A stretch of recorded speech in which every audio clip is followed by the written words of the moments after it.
Muy buenos días.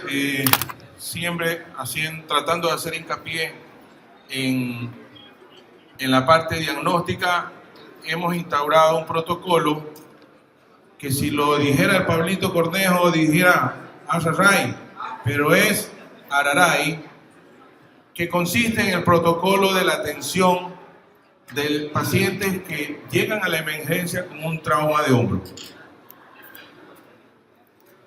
Todos nos acordamos de este personaje que fue una base importante en la ortopedia del Ecuador, el doctor Ángel Aguad Herales, que me enseñó que un buen tratamiento siempre amerita de un buen diagnóstico. Mi profesor Alessandro Castaña, con su profesor Alex, el simulador para entrenamiento en hombro, me enseñó que un método preciso siempre te guiará al éxito. Este Pitágoras de Samos, que aparte de su teorema, nos enseñó que educando a los niños no será necesario castigar a los hombres. Y este es su amigo Víctor Naula de Guayaquil, que les voy a presentar la técnica transósea para inestabilidad, y que me parece a mí que educando bien a los residentes no será necesario demandar a los especialistas por mala práctica médica. Es por eso que presentamos el Araray. Siempre en las conferencias me preguntaban, ¿qué haces en el primer episodio? ¿Cómo lo tratas? Pero para mí creo que es más importante cómo se debe proceder en emergencia. Porque recordemos que la gente que ya hace la especialidad y sobre todo la subespecialidad no está en el lugar donde se recibe el trauma de hombro.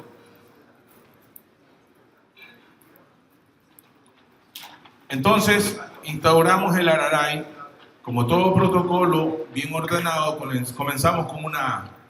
La A es anestesia de la cara lateral del brazo. Recordemos una cosa, me incluyo yo, nunca hacía esta valoración cuando llegaba un paciente con trauma de hombro. Demora entre 2 y 3 segundos realizarla, y el no hacerlo nos conlleva a una secuela posiblemente muchas veces irreparable, y sobre todo a un problema que puede ser de repercusión legal si no escribimos este dato clínico en la historia clínica del paciente. Justamente un Ask the Expert del 2011, J.P. Warner da esta recomendación y menciona que el más importante examen es la valoración neurológica. La siguiente es una R de rayos X, radiografía. Creo que todos, y creo que no se necesita ser médico para valorar esa radiografía y determinar que existe una alteración de la anatomía. El paciente tiene una luxación. Igualmente aquí, siempre aconsejaban hacer esta radiografía transtorácica, que cuando fui residente nunca la entendí, hasta que me enseñaron que tengo que buscar el borde axilar, seguir el borde axilar, me conlleva a la glena y puedo identificar la cabeza humeral que está luxada en este caso, hacia anterior. Este es un paciente que llega a la emergencia, muchas veces lo ve un interno o un residente, le pide la radiografía, le dice que no tiene lesión ósea y lo manda con antiinflamatorios y un cabestrillo para que regrese después de 15 días y comience a hacer fisioterapia. Muchas veces el fisioterapista ve un rango de movimiento limitado y sigue viendo la radiografía en la cual no hay fractura, y resulta que después de 2 o 3 meses que sigue con terapia y no aumenta su rango de movimiento, se solicitan otros exámenes hasta que lo ve un especialista y determina este signo de la sangre. Por eso es nuestro compromiso que en la emergencia se determine y se ordene una radiografía AP verdadera para poder ver la silueta y sobre todo la articulación glenohumeral. Muchas veces vemos esto, decimos que no hay fractura aquí, este paciente tiene signo de la zanja y está con una luxación posterior. Aquí está la glena, recuerden el mismo protocolo, el borde axilar, la glena, la cabeza está atrás, completamente luxada. La siguiente es una A de anestesia. Yo creo que todos los hospitales ahora contamos con grupo de anestesia y debemos evitar el hacer las reducciones sin anestesia. Muchas veces por querer aliviar el dolor, nos salimos muchas veces del protocolo porque queremos aliviar el dolor o ayudarle de la manera más rápida a este paciente. Y resulta que este paciente llega todos los miércoles en emergencia, ya los residentes lo conocen, llegó el borrachito con el hombro luxado a las 3 de la mañana a reducirlo y justamente ese día no le piden radiografía y le hacen la reducción sin la radiografía previa. En el momento que reducen, sintieron algo, le toman la radiografía y encuentran un húmero fracturado. Pregunta para ustedes, ¿quién provocó la fractura? No hay manera de probar que la fractura fue provocada o no por el médico que hizo la maniobra de reducción. Entonces, para que se den cuenta que el protocolo siempre debe ser cumplido para evitar este tipo de problemas legales. La R, la siguiente, es la de reducción. La mejor maniobra de reducción,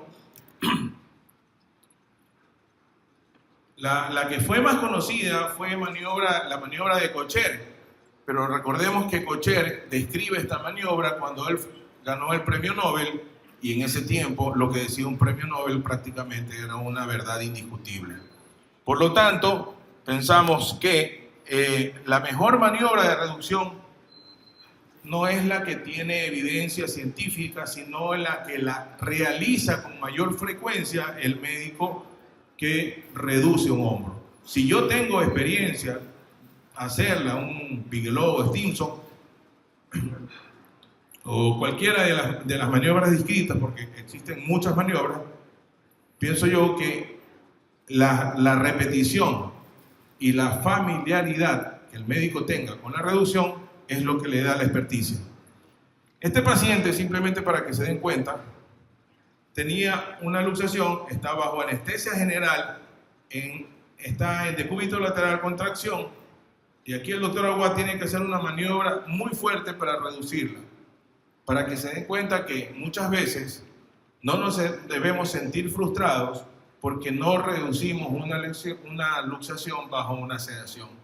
Porque recordemos que hay atrapamientos o enganchamientos que nos van a provocar este tipo de lesiones. La siguiente letra del protocolo es una A. Para mí la consideración más importante porque es una axilar comparativa. Si ustedes se dan cuenta, aquí en esta radiografía comparativa yo puedo apreciar la glena que está completa. Pero en el hombro afecto, ustedes pueden ver y comparar con la otra, aquí le falta el fragmento anterior. Y si nosotros agudizamos un poco el ojo, lo encontramos el fragmento anterior hacia la parte más inferior. Esto es un Boni Bankart, es una consolidación viciosa de un defecto óseo que se encuentra en la parte anterior, conocido como Bankart óseo o Boni Bankart. Este video fue el que me permitió ver por primera vez esta lesión, la de Boni Bankart, cortesía del doctor Porcellini. Y la siguiente es una I de inmovilización. Según reportes en las citas bibliográficas no se comprueba que una inmovilización en neutro, según lo que nos decía el doctor Itoy en el 2002, tiene un 0% de recidiva. Porque ahora conocemos que no solamente es una lesión de Bankart que tiene el paciente que se luxa un hombro, sino que existen muchas posibilidades. Pero esto tenemos que llevarlo a nuestros países, a nuestros hospitales y sobre todo a nuestras realidades. ¿Quién opera un hombro por primera vez? Si un chico de 18 años se luxa un hombro, el papá va a decir, ¿sabe qué? Ya se redujo, ya le pasó el dolor, pasó la emergencia y ¿sabe qué, doctor? Muchísimas gracias por todo, pero ¿cómo yo puedo sustentar la hipótesis mía para llevar a ese chico a quirófano? Si este paciente tiene un Boni Bankart, para mí eso determina que según los criterios de la O, toda fractura con compromiso anatómico de la articulación debe ser reducida al 100%. Por lo tanto, viene la pelea si es que hacemos un Latalier o hacemos un Bankart artroscópico o abierto. Este fue un estudio realizado en el Verdaza donde llegamos al resultado que el 39.8% presentaban esta lesión. Y para mi concepto, esto es lo que nosotros debemos investigar y sobre todo diagnosticar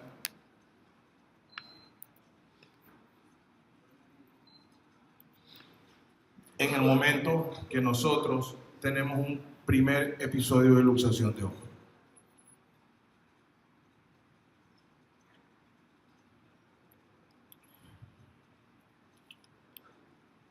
Este es un pequeño homenaje a la doctora Alexandra Kirkley, quien siguió la experiencia del profesor Caspari para hacer esta técnica, de la técnica transósea, que me inspiró a mí en trabajar en el siguiente trabajo.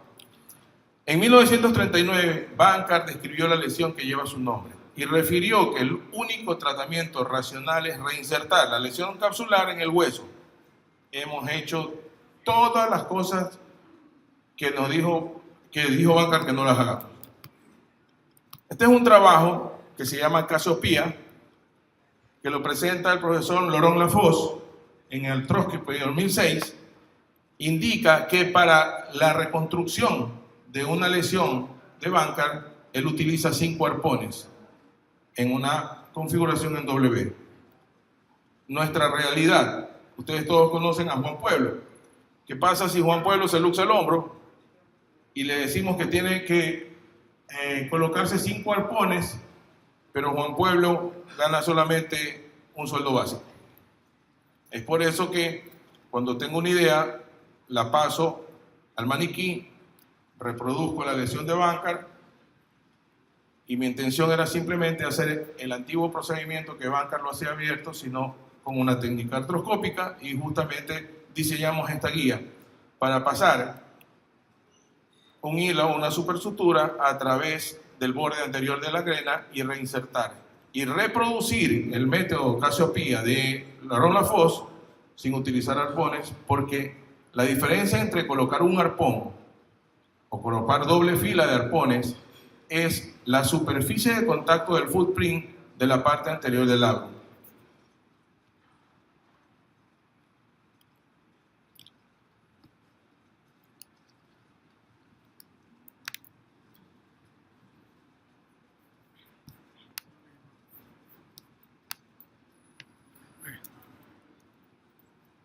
Entonces, una vez que lo aplicamos en el maniquí, fuimos al cadáver y comenzamos a hacer las perforaciones, a pasar el hilo de transporte y a pasar la sutura definitiva a través del tejido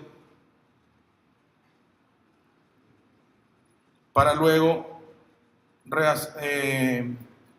cerrar la lesión y determinar una reparación de la lesión de Bankart transósea. Como decía el doctor Castaña, un método preciso siempre te guiará al éxito. Muchísimas gracias.